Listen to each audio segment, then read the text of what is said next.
Evangelho de João, capítulo de número 4, verso de número 46. A Bíblia diz assim: Dirigiu-se de novo a Caná da Galileia, onde da água fizera vinho. Ora, havia um oficial do rei, cujo filho estava doente em Cafarnaum. Tendo ouvido dizer que Jesus viera da Judéia para a Galileia, foi ter com ele e lhe rogou que descesse para curar seu filho, que estava à morte. Então Jesus lhe disse: se porventura não virdes sinais e prodígios, de modo nenhum crereis. Rogou-lhe o oficial: Senhor, desce antes que o meu filho morra. Vai, disse-lhe Jesus, teu filho vive. O homem creu na palavra de Jesus e partiu. Já ele descia quando seus servos lhe vieram ao encontro, anunciando-lhe que o seu filho vivia. Então, indagou deles a que horas o seu filho se sentira melhor. Informaram: ontem, à hora sétima, a febre o deixou. Com isso, reconheceu o pai ser aquela precisamente a hora em que Jesus lhe dissera: teu filho vive. E creu ele e toda a sua casa. Foi este o segundo sinal que fez Jesus, depois de vir da Judéia para a Galileia. Amém? Queridos, no livro de João, no Evangelho de João, nós temos um registro de 7 milagres. O milagre das bodas de Caná, que é um milagre onde Jesus transforma a água em vinho. Muitos entendem que esse foi o primeiro sinal miraculoso que Jesus realizou. Temos a cura do filho do oficial do rei, que é exatamente esse texto que nós acabamos de ler. Nós temos a cura de um paralítico, nós temos a multiplicação dos pães, temos Jesus andando sobre as águas, temos a cura de um cego de nascença e temos a ressurreição de Lázaro. Esse milagre está registrado aqui somente no Evangelho de João. Esse que nós acabamos de ler, da cura do filho de um oficial. Um detalhe interessante sobre esse milagre é a questão da geografia. Porque esse homem, esse oficial, há muitos que entendem que ele era alguém a serviço do próprio, diretamente de Herodes. Ele saiu de Cafarnaum, que ficava a mais de 30 quilômetros de distância de Caná. Então aquele homem saiu de Cafarnaum e foi até Caná da Galileia para encontrar Jesus, uma viagem que se estima que leva mais ou menos 2 dias a pé. Para que ele fez isso? Só para chegar até Jesus e rogar que Jesus curasse o seu filho. Aquele homem, ele era uma autoridade. Ele poderia ter usado de outros métodos, ele poderia ter usado de outras maneiras para que Jesus curasse o seu filho. Ele poderia mandar alguém buscar Jesus. Ele poderia ter feito como aquele homem que mandou os servos ir até Jesus. Obviamente que o homem viveu um milagre, porque ele reconhecia, quando ele fala: não sou digno de receber debaixo do meu teto. Mas ele, primeiramente, ele manda servos, ele manda alguém lá e chamar Jesus. Esse homem não. Seu filho estava doente, a Bíblia fala aqui que ele estava com algum tipo de febre altíssima. Então, ele sai de Cafarnaum, ele se desloca, como eu disse, uma viagem mais ou menos 2 dias a pé, segundo alguns cálculos. Para quê? Para rogar, para que Jesus curasse o seu filho. Contudo, é interessante que aquele homem ele se esforçou. E esse é um verbo que às vezes é pouco usado por nós: esforço. Às vezes nós deixamos as coisas num banho-maria, nós ficamos esperando. Tem gente que ela não quer se esforçar, tem gente que não quer fazer uma campanha, tem gente que não quer acordar de madrugada para orar, tem gente que não quer fazer uma busca intensa. Às vezes nós ficamos esperando que algo aconteça, mas nós não queremos nos mover, nós não queremos ter ações. Nós mesmos levantamos empecilhos para o milagre. Aquele homem decidiu se esforçar, e isso sempre vai ser sobre a disposição do coração. Às vezes, para vir ao culto, você se esforça. Às vezes, para você se manter fiel, ser dizimista fiel, você se esforça. Por quê? Porque às vezes você pensa assim: a situação financeira não é mais favorável, mas você fala assim: eu vou me esforçar. Eu estou passando por uma crise no meu casamento, eu não estou animado. Às vezes a pessoa vem para a igreja e o sentimento é isso: eu não estou bem. Tem gente que não vem para a igreja porque não está bem. Não precisa olhar para o lado não, irmão. Mas tem gente que deixa qualquer coisa é motivo para faltar culto, para não vir. Eu não estou bem, eu estou passando por um problema, eu estou cansado. Quantos estão cansados? Não levanta a mão. Quantos se esforçaram para estar aqui essa noite? Quantos se esforçaram? Alguns se esforçaram, outros passou em casa o dia todo, que era feriado. Mas você entende que as coisas que nós queremos realizar exigem de nós esforço. A Bíblia fala que desde os tempos de João Batista até agora, o reino de Deus é tomado por esforço e aqueles que se esforçam se apoderam dele. Fala para o seu irmão assim, se esforça. Fala até para ele assim, se esforça para participar do culto, irmão. Para com esse negócio de não querer falar com o seu irmão, se esforça.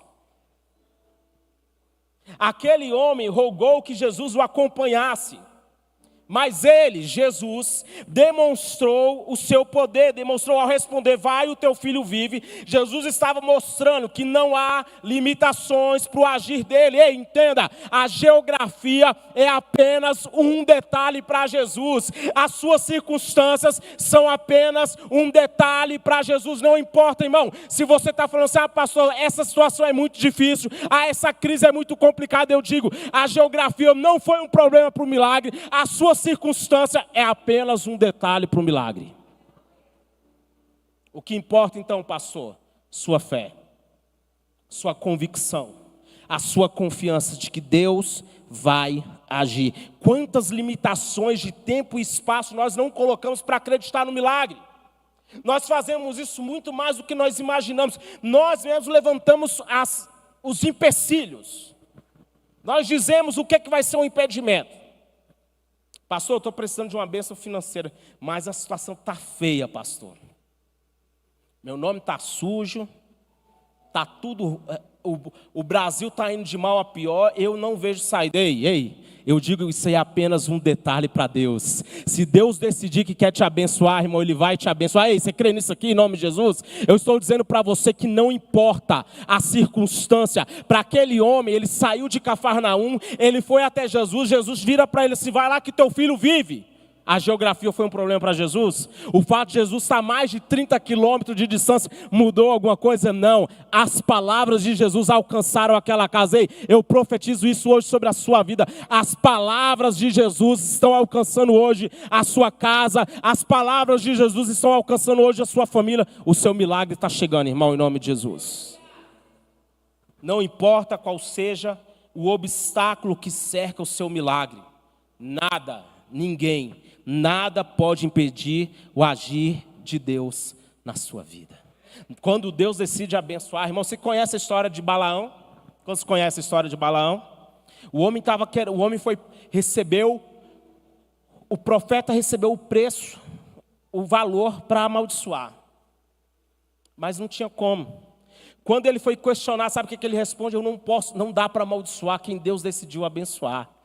Irmão, se Deus decidiu te abençoar, não interessa qual é o contexto, vai acontecer. Ei, se 2024 você fala assim, pastor, Deus me prometeu algo para esse ano, eu quero dizer que, mas falta só um mês, não importa, tempo, espaço, distância, essas coisas não importam para Deus, são detalhes. Porque eu estou certo que nem a morte, nem a vida, nem os anjos, nem os principados, nem as coisas do presente, nem do porvir, nem os poderes, nem a altura, nem a profundidade, nem qualquer outra criatura pode separar-nos do amor de Deus que está em Cristo Jesus. Ei, fala isso para o seu irmão, nada pode te separar do amor de Deus, nada pode te afastar daquilo que Deus quer fazer na sua vida.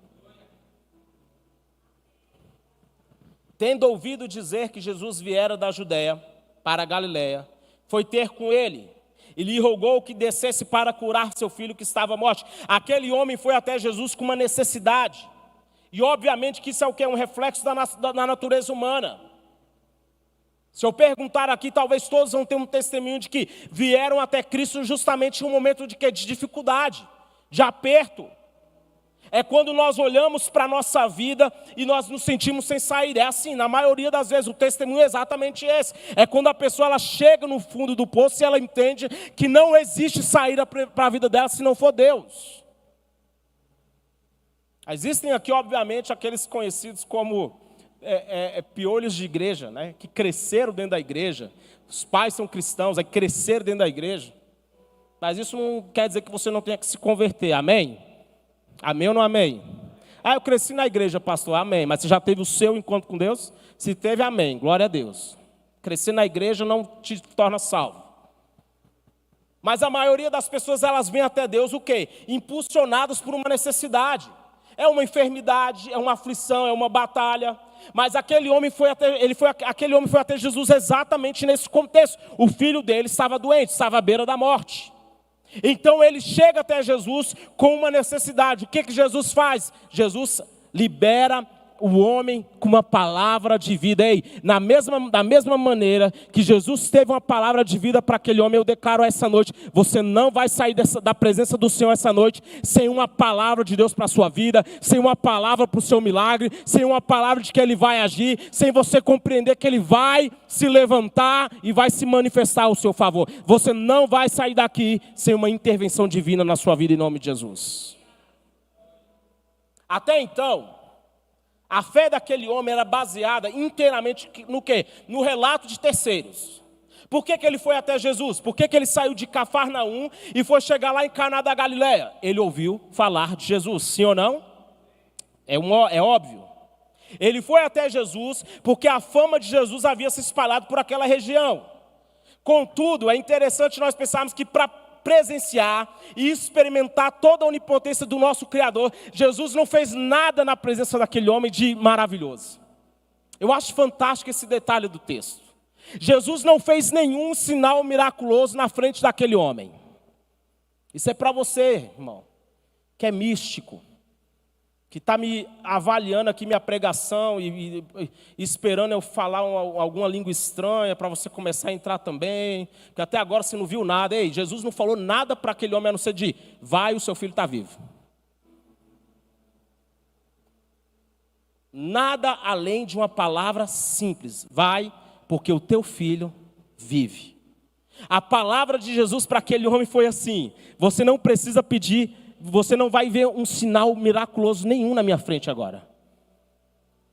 Entenda, por gentileza, eu não estou querendo trazer nenhum conflito. Eu quero que você compreenda que a manifestação de Deus está muito mais em você entender e receber a palavra dele sobre a sua vida. Aquele homem, ele foi até Jesus, ele se apresentou e falou assim, eu rogo que você cure o meu filho, que o Senhor cure o meu filho, eu lhe rogo por isso. Jesus dá uma palavra então de vida para ele, vai, o teu filho vive. A Bíblia diz que aquele homem recebeu aquela palavra e creu.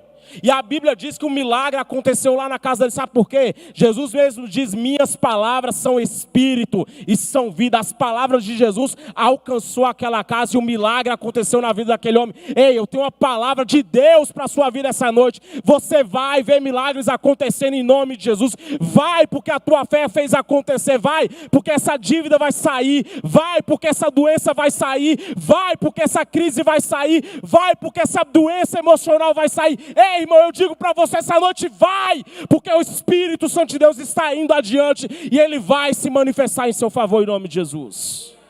Hoje a palavra de Deus para você é isso, tem vida, os seus sonhos estão vivos, os seus planos estão vivos, o seu futuro está vivo. Há um plano de Deus agindo em favor de todos aqueles que confiam nele. Então Jesus lhe disse, se porventura não vir de sinais e prodígios, de modo nenhum crereis. O que eu acabei de citar, esse confronto é importante. Porque tem muitas pessoas que precisam de sinais para crer. Isso não é prova de fé, irmão, isso é prova de incredulidade. Se você fica assim, Senhor, me dá um sinal para eu acreditar. Nós temos Tomé como um dos maiores exemplos disso. Tomé andou com Jesus. E não pense você que o único momento que aquele homem demonstrou a sua incredulidade, a sua falta de confiança em Jesus, foi no momento que Jesus apareceu ressurreto. Não foi. A Bíblia vai dizer que Jesus havia sido ameaçado, então ele saiu de Betânia. Está lá também no Evangelho de João. Jesus sai de Betânia. E quando ele fica sabendo que Lázaro está doente, as irmãs de Lázaro mandam chamá-lo, Jesus vai até eles. Aí, olha as palavras de Tomé. Jesus acabara de sair de lá há pouco tempo, com o risco de ser apedrejado. Tomé vira e fala assim, vamos lá, para nós morrermos também.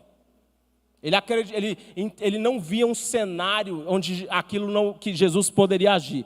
Para ele, eles estavam indo para uma armadilha. Então, você conhece o texto. Tomé, quando Jesus ressuscita dos mortos, Jesus aparece no meio dos discípulos. Tomé não estava lá. Então, Jesus aparece. E a Bíblia fala que os discípulos vão compartilhar com ele a experiência. Ele fala assim, eu só acredito se ver e se eu tocar na ferida. Cuidado, irmãos, para você não ser um Tomé. Cuidado para você não precisar ficar pedindo sinais para acreditar. A Bíblia vai falar assim, olha, Jesus fala, alguns dos fariseus e mestres da lei lhe disseram, mestre, queremos ver um sinal miraculoso feito por ti. Ele respondeu, uma geração perversa e adúltera me pede um sinal miraculoso, mas nenhum sinal lhe será dado, exceto o sinal do profeta Jonas. Pois como Jonas esteve 3 dias e 3 noites no ventre de um grande peixe, assim o Filho do Homem ficará 3 dias e 3 noites no coração da terra. Os homens de Nínive, olha esse testemunho, vão se levantar em juízo contra essa geração e a condenarão. Pois eles se arrependeram com a pregação de Jonas. E agora está aqui aquele que é maior do que Jonas. A rainha do sul vai se levantar em juízo contra essa geração e a condenará. Pois ela veio dos confins da terra para ouvir a sabedoria de Salomão. E agora está aqui aquele que é maior do que Salomão. Entenda o seguinte, que não são os sinais que produzem fé, mas é a nossa fé que gera sinais. A Bíblia diz muito, os sinais seguirão os que creem. O que os sinais estão fazendo? Eles estão acompanhando a sua fé. Os sinais vão estar acompanhando as suas convicções. Aí, você está acreditando que demônios podem ser expulsos? Os sinais vão te seguir. Você está acreditando que você pode viver uma virada na sua vida? Os sinais vão te seguir. Se você crê na mudança, se você crê no rompimento, os sinais seguirão os que creem. Eu pergunto para você, irmão, você tem fé para ver seus milagres se concretizando? Você tem convicção de que Deus pode? Você tem coragem para dar passos de fé e assim ver o seu milagre se materializar? Rogou-lhe, pois, o oficial, dizendo, Senhor, desce antes que meu filho morra. O que moveu aquele homem até Jesus? Eu gosto muito de uma relação que o Charles Spurgeon faz com esse texto, que ele vai dizer assim, que aquele homem, ele parafraseando, ele basicamente está dizendo assim, Senhor, não me questione nesse momento a respeito do meu filho, da minha fé. Só cure o meu filho. Porque Jesus fala, vocês estão pedindo um sinal miraculoso. Aquele homem fala assim, rogo-lhe, eu lhe peço que cure o meu filho. Aquele homem estava dizendo assim, eu reconheço a fragilidade da minha fé. Havia 2 pontos que eu quero esclarecer nesse texto que são interessantes. Primeiro, aquele homem, ele pensava que Jesus precisaria viajar com ele até Cafarnaum para que seu filho fosse curado. Sim ou não? Ele fala assim, desce comigo para que meu filho não morra. Ele foi até Jesus, não pedindo uma palavra de cura, mas pedindo que Jesus o acompanhasse. Sim ou não? Amém? Está claro. Segundo ponto, ele não acreditava que mesmo que seu filho morresse, Jesus teria algum tipo de poder para reverter a situação. Então ele estava, obviamente, orando para que Jesus curasse o seu filho. Ele não estava esperando, Jesus, se ele morrer, beleza, você vai ressuscitar. Agora um terceiro ponto, que é importantíssimo. Quantos de nós aqui não teríamos a mesma percepção desse pai? Porque lendo o texto é muito fácil a gente ver que aquele homem ele tinha uma espécie de teto para a fé dele. Ele acreditava que se Jesus fosse com ele, a cura ia acontecer. Mas o terceiro ponto que eu trago é, você e eu, no lugar dele, não teríamos a mesma percepção? A Bíblia nos traz um exemplo de Lázaro, e eu acabei de citar ele. Marta e Maria tiveram essa mesma dinâmica. Mandaram chamar Jesus quando Lázaro ainda estava doente. E a Bíblia vai falar que elas chamaram Jesus, mas Jesus se demorou, Lázaro vai morrer. Quando Jesus chega até Betânia, o questionamento das irmãs é válido. Elas viram para Jesus e falam: se o Senhor estivesse aqui, o meu irmão não teria morrido. Elas acreditavam que Jesus poderia agir na enfermidade. Por quê? Porque elas já tinham ouvido falar. Elas já tinham escutado falar de que Jesus havia curado cegos, paralíticos, coxos. Eles já haviam falado que Jesus curou a sogra de um tal de Pedro lá, que estava também doente. Elas acreditavam que Jesus poderia fazer algo na enfermidade. Mas quando a morte chegou, e isso é algo que ultrapassa a compreensão humana, nós ficamos pensando assim: isso aí para Jesus não é mais do que ele consegue resolver. Vocês estão entendendo o que eu estou falando aqui, irmão? Às vezes vem tanta coisa e a gente quer transmitir, não sei se está sendo claro para vocês. Mas aquele homem, as irmãs e aquele homem, eles tinham uma limitação qualquer. Se Jesus agir na doença, ele pode resolver. E às vezes nós colocamos esse teto na nossa fé. Nós ficamos pensando assim: se Jesus agir nesse momento aqui, opa, vai dar certo. Se ultrapassar isso aqui, acho que nem Deus resolve. Às vezes a nossa fé está nessa oscilação. Eu digo para você, não importa o tamanho da sua aflição, eu repito, geografia, espaço, tudo, distância, o tamanho da dívida, o tamanho do problema, a crise no casamento, a agressividade do câncer, o nível de depressão, eu digo para você, Deus age da mesma forma em cada uma dessas coisas, porque não há limitação para o poder de Jesus Cristo, não há limitação para esse nome, não há limitação para aquilo que Ele pode fazer. Lázaro estava morto há 4 dias e ele ressuscitou. Seus sonhos podem estar mortos há muito tempo, mas eu digo, ele pode fazer ressuscitar, ele pode fazer viver. Aquele homem entendeu isso. Quando Jesus vira para ele e fala assim: seu filho vive. Por vezes nós passamos por esses desafios para a nossa fé. E nós calculamos o tempo de resposta. E o único fator que nós consideramos é o nosso próprio desespero. Então nós ficamos assim: Senhor, eu estou rogando por algo, faz algo na minha vida. Aí nós ficamos pensando assim: Jesus demorou. Irmão, sabe o que a Bíblia diz? Ainda dentro de pouco tempo, aquele que há de vir, virá e não tardará. Quem fez a promessa não vai tardar. Quem falou que ia fazer na sua vida não vai tardar. Quem disse que ia curar não vai falar. Irmão, nenhuma palavra, nenhuma promessa, nenhum milagre para a sua vida vai falhar. Deus não vai chegar tarde. No tempo certo, no tempo formoso, Ele vai se manifestar. Vai, disse-lhe Jesus, o teu filho vive. O homem creu na palavra de Jesus e partiu. Já ele descia quando os seus servos lhe vieram ao encontro, anunciando-lhe que seu filho vivia. Que momento incrível. Aquele homem, ele não pediu para Jesus, sabe o quê? Um recibo, um comprovante que a cura tinha sido realizada. Como eu disse, o que ele recebeu de Jesus naquele momento? Fala comigo assim: apenas... Fala forte, apenas uma palavra. O que ele recebeu de Jesus para acreditar no milagre, pastor? Ele recebeu apenas uma palavra. Ele não fala assim: Jesus, tem como você me passar um comprovante aí que ele foi curado mesmo? Para eu poder ir embora em paz? Tem como você me demonstrar, fazer alguma coisa aqui na minha frente, para que eu acredite que ele realmente foi curado? Não, irmão. Ele acreditou na palavra que Jesus havia liberado. Ele acreditou que a cura tinha se manifestado. Ele acreditou que a resposta que Jesus deu para ele era uma verdade sobre a vida dele. Entenda uma coisa: quando nós citamos aqui tanto sobre fé e até ficamos por vezes repetitivos, mas você entende e compreende o poder que uma ação de fé tem? Aquele homem, ele partiu acreditando numa palavra. O homem creu na palavra de Jesus. E eu pergunto para você: você tem crido nas palavras de Jesus para a sua casa? Você tem tido confiança nas palavras que você tem recebido? Irmãos, quando nós subimos nesse altar aqui, nós subimos com temor. E uma coisa que a gente pode glorificar a Deus é que aqui nós ministramos a palavra, a Bíblia. E eu pergunto: você tem recebido essas palavras? Você tem acreditado que essas são palavras para a sua vida? Uma frase que eu vi esses dias, eu até repostei ela aqui: nunca duvide na escuridão daquilo que Deus lhe mostrou na luz. Quantas vezes nós não saímos daqui porta fora e começamos a duvidar daquilo que estamos ouvindo?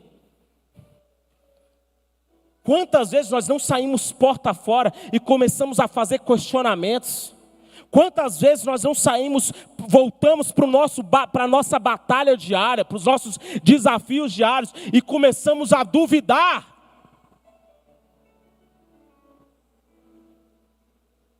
Ei, irmão, eu digo para você uma coisa.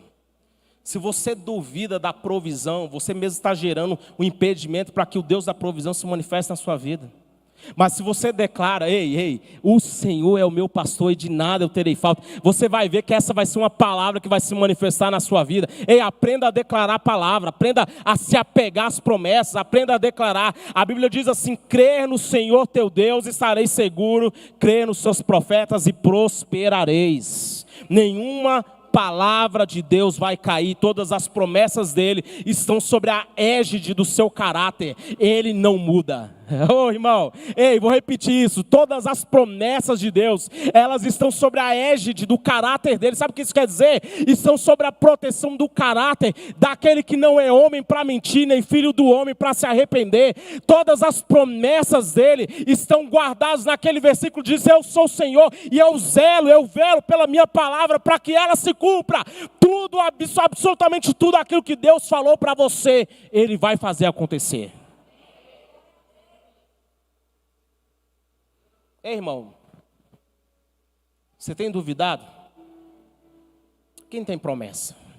Quem tem promessa? Levanta a mão aí, irmão, me ajuda aí. Quem tem promessa de Deus? Quem já recebeu uma palavra? Fala assim: pastor, Deus já falou comigo. Sabe que eu vou citar para você, você vai tomando posse. Pois quantas forem as promessas feitas por Deus, tantas tem em Cristo sim, e por meio dele o amém. E é pronunciada para nós para a glória de Deus. Você tem promessa?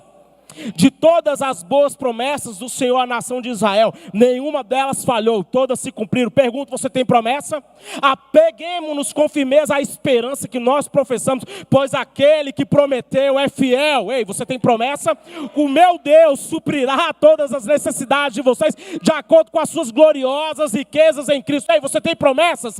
Bendito seja o Senhor que deu descanso a Israel, como havia prometido. Não ficou sem cumprimento nenhuma de todas as boas promessas que ele fez. Ei, você tem promessa? O teu reino é reino eterno, o teu domínio permanece de geração em geração. O Senhor é fiel em todas as suas promessas.